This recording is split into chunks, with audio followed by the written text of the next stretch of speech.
Hey, y'all, welcome back to Right at the Wire. Well, as promoted, we are going to do the Philly Big Five sequence at Parks on Saturday because it's a pretty good card. A lot of stakes races, including the Pennsylvania Derby and the Cotillion, the last two 3-year-olds only races of the year. So let's get into it. So we're going to look at the Parks Philly Big Five, and it's the final five races on the card. It's a pick five sequence, races 10 through 14. And the first leg is race 10, and it's the Parks Dirt Mile for 300,000 ungraded stakes, and it's run at a mile for 3-year-olds and up. And important to note, as is a lot of times the case, 1 mile races are one turn for a lot of tracks that we cover: Belmont, Churchill Downs, Gulfstream, just to name a couple, Saratoga. So this is a 2-turn mile. So we really want to keep that in mind, and particularly when we're looking at this field, and you'll see why as we move through. Nimitz class is one that proved his worth at Monmouth earlier in the year and earlier in the summer, and showed that he's got some class. He's a hard knocker. He wins an awful lot, and I think he's a logical contender, particularly since he does his work around 2 turns. Gunite is pretty obvious. He's the class of the field without a doubt. But we got to keep a couple of things in mind. First of all, this is not the end goal. The Breeders' Cup is the end goal, and he'll be running in a sprint.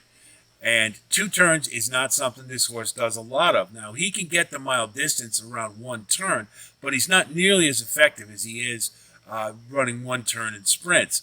So you'd have to believe that maybe Steve Asmussen's using this as a training exercise and maybe just thinking on talent alone he can get the job done. But I don't think it's a lock at all that Gunite wins this race, and I'm going to try to beat him.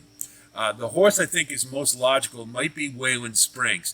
This is a horse that has been getting progressively better and is coming into the race in good form, and I think has got another move forward, and most important, has 2-turn proficiency, and that's what we're really looking for in this race in particular. So I think of a 7-horse field, these 3 are the ones that are most competitive. Leg 2 of the Philly Big Five is race 11, and it's the Gallant Bob Stakes. It's a grade 2. It's run at 6 furlongs, and it's for 3-year-olds only. And if we look at Rivet, sticks out. Obviously, we've seen him earlier in the year, and he's pure speed. And although he'll have a little bit of a challenge from Sir Lancelot, I think he's likely to get the lead all to himself, and he should be able to put away Sir Lancelot without any difficulty. The problem is the last couple of races have been a little bit subpar, and he is dealing with an outside post. And from his previous efforts, outside posts aren't really conducive to him running a good race. So I worry about that a little bit, but he'll be on the engine, and he could very well wire the field. It's entirely possible. He's got some competition from a couple of places. 90% Matty has just been a hard knocker at Parks all year. Been running around 2 turns quite a bit, but I don't think that's what he wants. I think this is the type of distance that is tailor-made for 90% Matty and can get the most out of him. He should be sitting right off of Rivet, and if he's good enough, he's got a chance. And you've got a nice price at 10-1. I think he's definitely one you want to consider. Damon's Mound I really like in this spot. He was on the Derby Trail or the pre-Derby Trail at 2 years old for a little while, had some issues, and they brought him back slowly. They've tried him at 2 turns, but this is best. This is where he wants to be, I think, and he's demonstrated that he's definitely on the upswing, and I think he's ready to sit on a big one, and he should be just coming from off the pace. And I think he has the class and the speed figures to factor in this race. So I like Damon's Mound. 4-1 is pretty good price too. Nautical Star is another one that showed a little bit of precocity early and is just sort of hasn't really been moving forward terribly much, but has some talent, and I think can factor in this type of race. This this really isn't a grade 2. I mean, it's a grade 2 in name only. So you've got a lot of horses very middling type of class level, very similar. But I think Nautical Star has a little bit of upside and could compete in this race. Praetorian Guard is a closer, And while it's going to be very difficult, I'm not sure that there's going to be any type of pace meltdown or what have you for him to run to. I think he can be competitive in this race, but more than likely underneath would be the limit. However, you never know. He's got to punch his chance being a closer, and of the three of them, I think he represents the best value. Leg 3 of the Philly Big Five is race 12, and it's the Cotillion. It's a grade 1 at a mile and a 16th for 3-year-old fillies, and it's the last 3-year-old filly race of the year. Looking over the field, Ceiling Crusher is pure speed, will be on the engine, and I don't think he's going to get enough of a challenge from Majestic Creed to bother her terribly much, and has a really good opportunity to wire the field. The big question, of course, is she is moving east, and has been running out in California, had been doing so in a fairly dominant fashion. So I think this is one that has shown some class and could very well wire this field, and I'll get to why I think that. Occult is one, as a Chad Brown, that showed a little precocity early and then sort of had a fallow period, but appears to be rounding back into form. And I got a feeling this one's sitting on a big one. Sitting just off the pace will have every chance. Just Catherine is another one. The last race was very valiant in defeat. She just kept charging, and that's what she does. She's a hard knocker, very competitive. 12-1, I think, is an outstanding value on a horse that I think has a chance. It's going to be, it's not going to be easy, but I think this one is coming into the race in really good form. Defining Purpose I threw in just to kind of round out the field a little bit. I'm not really keen on this horse, mainly because she seems to need a lot of things to go her way to run a good race. In particular, she needs to have a pace that's just right for her type of situation, and that's what really bothers me about her more than anything else.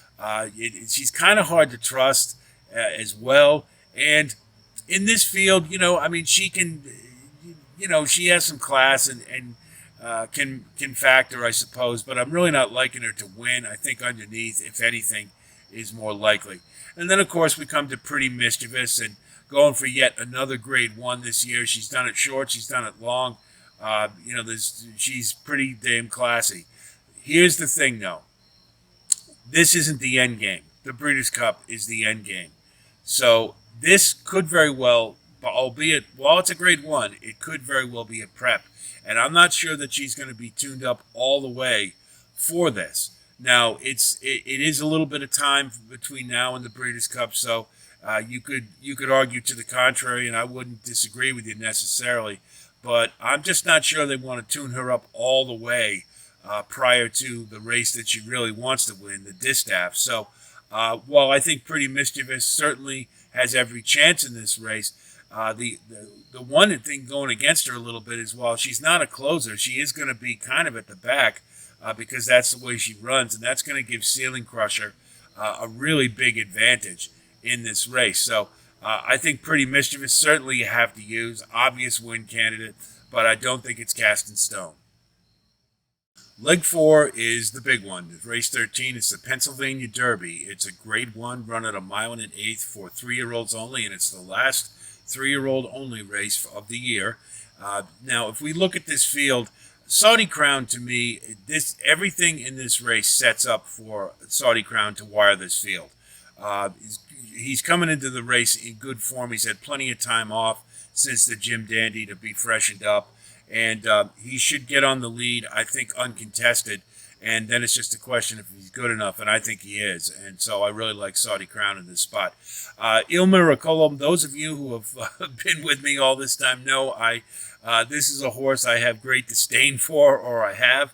But recently, as it is with gun runners, they will get better as they get older. And Il Miracolo, in the last couple of starts, has been pretty good and is actually trending upward, and I think has a chance to factor in this race. I'm not sure that he's good enough to win, but at 8-1, you get a pretty good price and is maybe worth thinking about.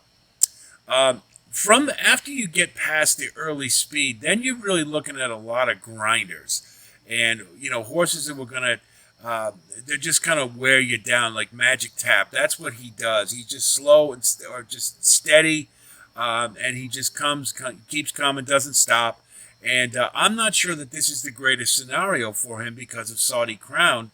Is a horse who probably isn't going to get worn down terribly easy. But I think Magic Tap is coming into this race in good form, has been progressively getting better. You're getting a good price at 5-1, worth using, I think. Another horse who I had disdain for earlier in the year is Croupy. Why he was on the Derby trail, having not broken his maiden, was a bit of a surprise to me, especially when he had such issues in the gate. He broke terribly in most of his early starts and would come from even farther back than Red Route 1 in races, and he'd always end up second or third, logically. But Todd Pletcher, being the great trainer he is, has worked with this horse, and now he's rating up off the lead, and his last win was pretty professional. The only thing about it was a small field, and he did win, but he didn't necessarily draw off. They were kind of creeping up on him a little bit at the finish. So 15-1, I think, is probably justified with him. But it is a nice value. And, if he does take another step forward, it is entirely possible that he could take this one down. We're throwing Reincarnate in here as well, mainly on his resume. I don't think this race sets up well for him at all. Being in the 11 hole, it's going to be extremely difficult for him to get to the lead, especially with Saudi Crown way to his inside. So, and that is the tactic that they used early in his career with Bob Baffert, and they've reverted to it in his last start. However, he can rate. We know this. We've seen it. But he's not nearly as effective. Can he get in the money? Sure. I think it's very possible. But I don't think he has the top end or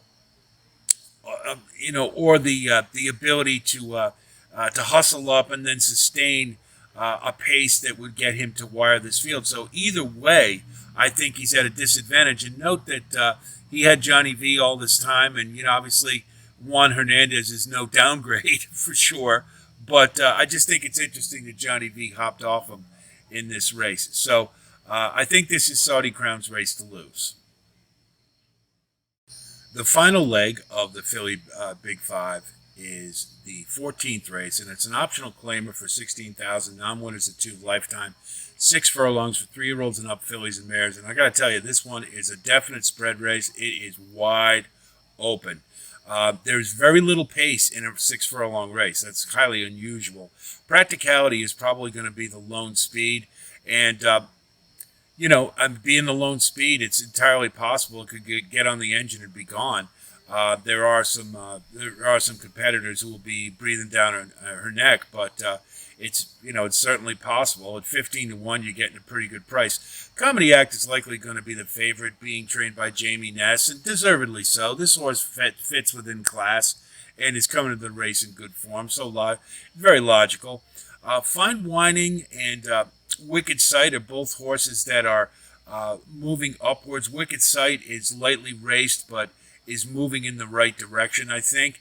And Fine Whining is second off the layoff, and for Ed Coletti, that's a 23% angle, and you're getting 20-1. I think a price makes a lot of sense in this race, so those are definitely two you want to consider. As far as the pace pressers, Our Uptown Girl is just a hard knocker, coming off a good a nice effort last time, and Beach Days is coming off a nice second place in a stakes race, and I think is at 8-1. I think is certainly offering excellent value. And then we'll throw a closer in there, Buxom, the best of the three, always has a puncher's chance. Don't think she's going to have a whole lot to run to here, and that's the big issue, I think. But certainly for your exotics, underneath is I think probably more likely. But this is a wide open race, and definitely requires some spreading. And you can pick your poison in this one. There's a lot of ways to go. So here's what our ticket looks like. I think we've got some vulnerable favorites here. In particular, in leg 1, race 10, I think Gunite is very vulnerable around 2 turns. So we got a couple options to try to beat him. Of course, we're going to include him, but so we're going to use 4, 5, 6 in the 10th. In race 11, we're going to use 1, 4, and 9. In leg 3, race 12, I think Pretty Mischievous is a little vulnerable just because it's getting close to the Breeders' Cup, and this might be used as a tune-up, even though it's a Grade 1. So we're going to use 2, 3, and 5. Race 13, leg 4, Saudi Crown, I do not think can lose this race. I think everything sets up just perfectly for him, and he should wire the field. So we're going to single the 3, Saudi Crown. Leg 5, I think you got a spread. I think it's a wide open race, and there's a lot of different ways to go. We're going to try our best with 1, 2, 6, 7, 8, and 11. So that gives us an $81 ticket on a 50-cent base. So there it is, the Philly Big Five. I think you've got some vulnerable favorites in there, and hopefully we can get some value home and take down a really nice ticket. Gallant, I just don't know about it 2 turns. I really think that he's very vulnerable in that spot. Not so much with Pretty Mischievous. I can definitely see her winning the race, but I just wonder about her being tuned up all the way prior to the Breeders' Cup. So I think it's worth a shot to try to beat her. And then Saudi Crown would just, I think you can wire that field and should, and has had plenty of time to get freshened up. And I think it's his Super Bowl rather. So I think it's a pretty good bet. He'll be raring to go, and I think he can beat that field. So we'll take our shot. Hope our analysis helps you with your wagering, and I wish you the best of luck as always. It's a really good day at Parks. There's a lot of stakes races, a lot of competitive fields, so it'll definitely be worth taking a look at for sure.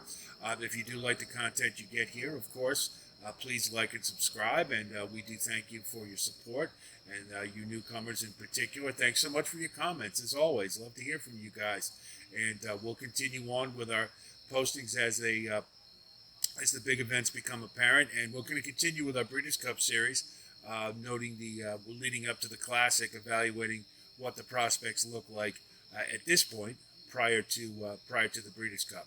So be on the lookout for that as well. So that's it from here. I'll talk to you soon, and until then, be well.